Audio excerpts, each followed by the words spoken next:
This is TWiT. It's been a big week. I got my iPhone 8, the glass back. I usually have a case, but I took it off so you can see the big difference and the big fingerprint on there. I'm pretty excited about it and the wireless charging. I'm more excited, however, as we all are, about the things I didn't get, including the Apple Watch with Cellular. Now, you got a review unit and have posted your review. And soon after the reviews started hitting, several people got reviews units. And then Lauren Good at The Verge was the first to discover that the LTE didn't work so great. For her, it was working fine for other people. And then you uncovered that this wasn't just a bug that happened in the new Apple Watch. Talk a little bit about why people were having trouble with the LTE in the Apple Watch. Absolutely. So what it comes down to is that the Apple Watch is essentially pre-cellular, was essentially a jump device. So it didn't have any major antennas on itself. Instead, what it had was a way to connect to your phone over Bluetooth and share its data connection. And then it also had a Wi-Fi antenna that allowed it to hop on Wi-Fi networks that your iPhone had already been to. And this is a little bit different than, say, all of your other iOS devices or all your other Macs where you can hop on those, right? But without necessarily entering a password. But unfortunately, on the Apple Watch, if you need to enter in subsequent information, for instance, if you go to a Google Starbucks and, when you go to Starbucks and it shows the Google screen, it's like Wi-Fi presented, free by Google, press accept to connect. That works on an iPhone. That works on an iPad. There's no way to do it on an Apple Watch. So what was happening and what has been happening basically is that the Apple Watch would connect to Wi-Fi networks it thought the iPhone knew. So for example, the Google network at Starbucks, but it couldn't get through that interstitial, press accept to connect. And as a result of that, it just sat on that Wi-Fi network and was like, I can't get a signal, but I'm connected. So to you, it just feels like the watch is flaky. And quite honestly, I think that's why it went unnoticed for so long, is that we've become kind of used to the fact that Siri sometimes is going to take a long time to respond, or she's just not going to work at all when using the Apple Watch. And it was just kind of it's trying to do some pretty, crazy stuff, so we're going to be okay with it.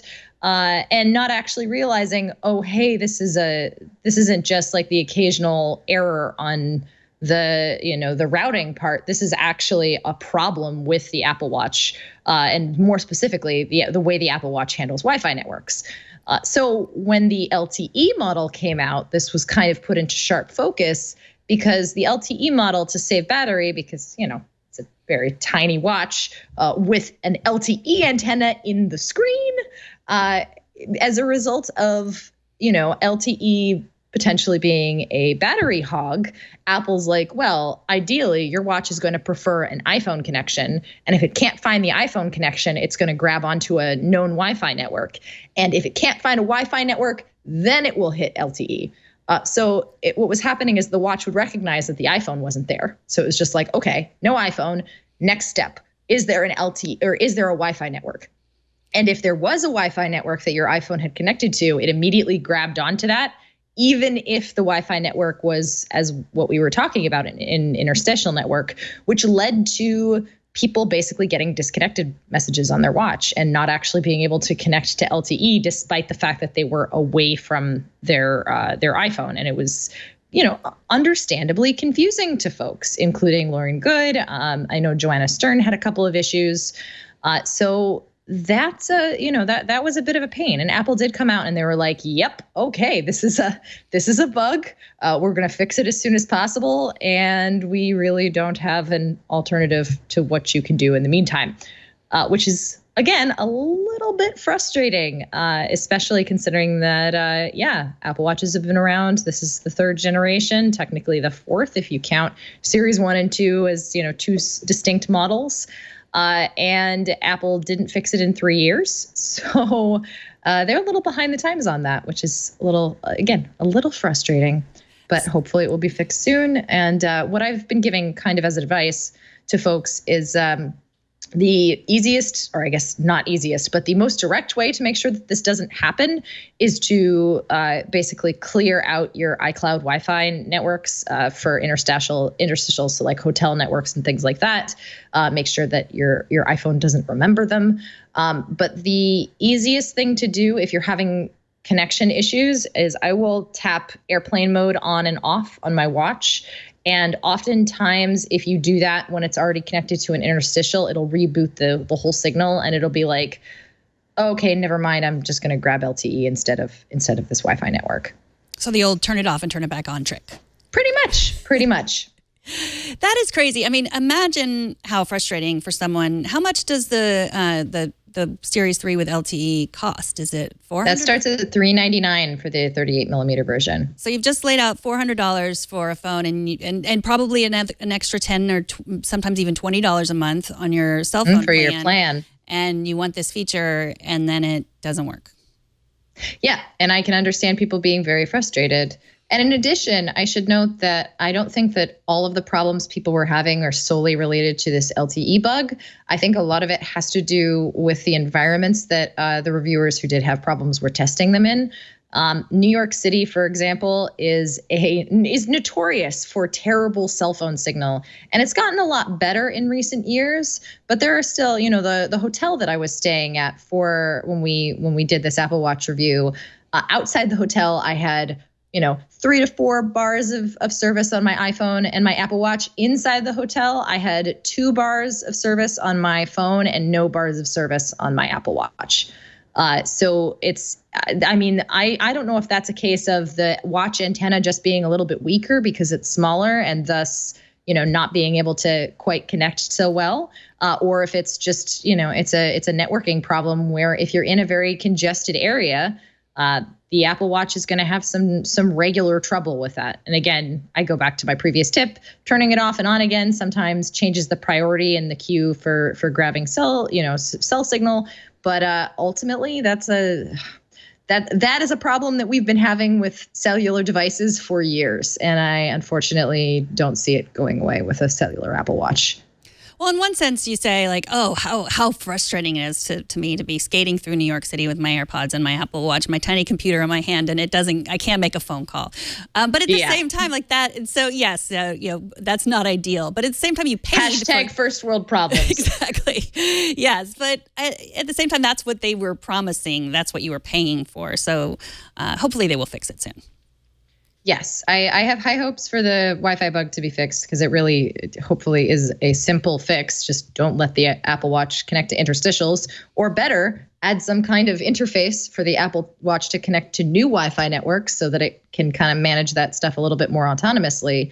But the cellular thing is going to be a little bit trickier. That may just be Apple talking to cellular providers being like, you need more power here. It's New York City. Have you thought about putting up another cellular tower? But that's regulatory and all that jazz. So little bit different. And you were you able to make a FaceTime audio international call to Renee Ritchie on your Apple Watch? That's pretty amazing.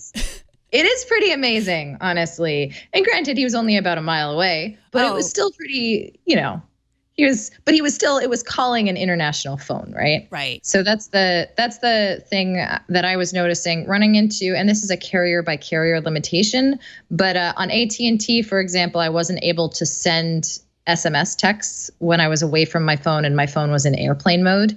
It might be that if my phone was not in airplane mode, it was just, it was on, but somewhere else, it would have still been able to route through the network. But I think with the phone completely disabled, there are some carrier limitations, including for AT&T, it was me not being able to send SMSs and also me not being able to make a traditional international call on cellular. However, there's a route around that, and that, of course, is Apple's iMessage and FaceTime audio servers, which are available, period, because the watch is an independent device and can talk to Apple servers and just say, hey, I am Apple Watch, custom encryption code here. I would like to talk to device custom encryption code here with this message. Please connect the two. And in that case, the watch does it quite admirably. I was really amazed. You could send iMessages, make FaceTime audio calls with or without the watch, or with or without the phone in airplane mode, with the phone off, with the phone, 2 miles away. It was really quite impressive. A little bit of battery life cost. And so you said that you use the Watch Explorer face, the Explorer face. Does that show your cell phone, whether you have cell phone coverage where you are on the watch? Yes, it does. It's really cool. It looks very similar to one of the other faces, kind of the utility face. I don't know if you can see if we can turn this on here. I don't know if that'll actually work. This is the problem with trying to show off an Apple Watch. It's like, so that's the Explorer face. And then right in between, right underneath the 12 on the face, when you're connected to cellular, it will start flashing between 4 dashes and 4 dots, very Morse code. And when you connect to cellular, it switches from those little dashes to a certain number of green dots. And that will show you how much cellular signal you have in a given place. And if you don't have cellular signal, or if you're connected to your iPhone, it'll show something different. So if you're connected to your iPhone, nothing will show at all. And if you're not connected, period, it's just going to show a big X at the top of the watch face, right above the 12. So you it's a really nice, quick glance of what's going on your Apple Watch. And it's actually, I'm frustrated that this doesn't exist as a complication for other watch faces, because this watch face is not too bad. I personally prefer the modular face or the astronomy face or one of my photo faces, and to not have that as a quick glance of oh, this is my cellular service, this is how it goes. Or if I'm on watch activity, for example, and I want to see how my rings are doing while I'm in a workout, but I can't tell whether I'm connected to cellular or not, so I can, make a FaceTime audio call to Renee and brag about how hard I'm working. Yeah, it's that's a little bit. I hope that's something that they will add in future updates. Okay, so now that we've gotten the bug out of the way, let's talk about your review in general of the good things about the watch. How long were you able to test? Or you still have it, right? Yeah, I still have it. This is a Series 3 GPS plus cellular. You can see the red dot. What is that? What's that red dot all about? Is that just to show that you could possibly make a phone call and to warn people? It's about fashion, that? honestly. Oh. I mean, we've had a couple of theories of why there's a dot. And I think the two most likely candidates are that it's a fashion choice, and Johnny Ive loves his signature watches. I think it's Michelle watches that have customarily had a red crown. I think a commenter on YouTube mentioned that, and I haven't yet to explore into that, but it's an interesting side note. And then the other is the possibility of, if you work in an environment, for instance, like a government facility that disallows cell phones but allows fitness devices, it might be a regulatory thing where you have to show that this thing is in some way connected to cellular. But those are the main two theories, I think, of what's going on there. I have a friend that works in the State Department, and they're not allowed to wear they're not allowed to wear Apple Watches, they're not allowed to wear Fitbits or anything. Red dot or no. Yeah, they're just nope, sorry, no technology. Yeah, which I think is a good steal our data. No, it makes sense. I would prefer that our data, in the government be as safe as possible for many reasons. I think we should start calling it the red badge of courage. The red badge of courage, yeah. True courage, putting a dot on a watch. Okay, so now Forget about taking away the headphone joke. We've got the fashion point of it. How is the battery life? And explain a little bit about what you did with it that affected the battery life. Absolutely. So I would say that the battery life is slightly better than the Series 2, not dramatically so, but 38 millimeter watch owners aren't going to have a huge thing to complain about when they're using the watch the way that they might normally do throughout the day, which is during my testing, and I've noted before, I have the GPS plus cellular model and the GPS only model on my wrist because I wanted to see if there was any kind of battery differential between the two of them. And it turns out, honestly, not so much, as long as you're using it, not intensively with the cellular antenna. So, for instance, this week I took my watches to my 8 a.m. roller derby practice, and I wore both of them and started a skating workout. And they were, both at 100 when I started the day. And then when I finished the skating workout, I think they were both at like 89%. Then I went on a walk with, to kind of simulate the feel of Cellular. I went on a walk with this thing and left my iPhone behind for this. So I got the Cellular antenna activated here. And then on this watch, I just left the phone that it was paired to behind, period. So I got the disconnected, which can also drain battery a little bit faster for the non-LTE models. So I did an outdoor walk of about 30 minutes and compared them. And after that, despite the fact that I did a couple Siri queries and I sent a couple text messages, they were still within a couple percentage points of each other. I think the Series 3 GPS was a couple of ticks higher, so like 78 to 74 or something along those lines. And then I did another like a quick 10-15 minute high intensity workout at the end. I used both watches in the house connected to their component iPhones doing Siri. And I used both as viewfinders for their respective camera apps, because that, again, anything that's graphically intensive is going to run down these batteries quite a bit. And by the end of the day, they still had about 25% on both watches. This one, by the end of the day, was about, I think, 7 percentage points lower than the other watch. So we're still, even using GPS and cellular signals, now and again, you're still going to get quite good battery life. The problem comes when you decide that this watch is what you're going to attempt to just use throughout the day. And that's what I did in New York City. My first day with the watch, I really just hammered the heck out of this watch. Where I was running it. I called my parents just with the LTE antenna. I called, Renee with the phone connected. I made FaceTime audio calls with the phone disconnected. I sent text messages. I used it as a viewfinder. I took it skating and on a skating workout. I threw everything that I could think of at the watch. And by the end of the day, by like 7 p.m., it was starting to give me like angry 15% battery life. It's time to charge me, please. And that is so that's more like what I used to get from my Series 0 Apple Watch. Which is, it's not the best battery life in the world. Obviously, you would like a watch to last you the entire day. But I think I can pretty confidently say, especially having now tested it for almost an additional week, that the kind of testing that I threw it into that first day is very out of the ordinary. And with, as I said, with occasional LTE usage like you would throughout the day, I think people should have absolutely no problems making the battery last until from when you get up at 7 or 8 in the morning to when you go to bed. Yeah, you just brought back memories of my Series 0 too, because it would never make it through the day. And the 38 especially. Mm-hmm. Oh, that poor little watch. And so that's why I upgraded to the 42. The big, they're not men's or women's watches. Many men wear the smaller one, but that's why I upgraded to have the bigger battery life. And when I go to bed, it's 75%. I have no troubles with it at all. But you don't have troubles with your 38 too. I mean, you make a good point that Apple could have just said, especially with the cellular, like we only have the 42 millimeter. Sorry, thin wrist people out there. We're going to try to make it. We care more about battery life than fashion, but they don't. Mm-hmm. So yeah, that's pretty amazing. And you said earlier that the LTE antenna is in the screen.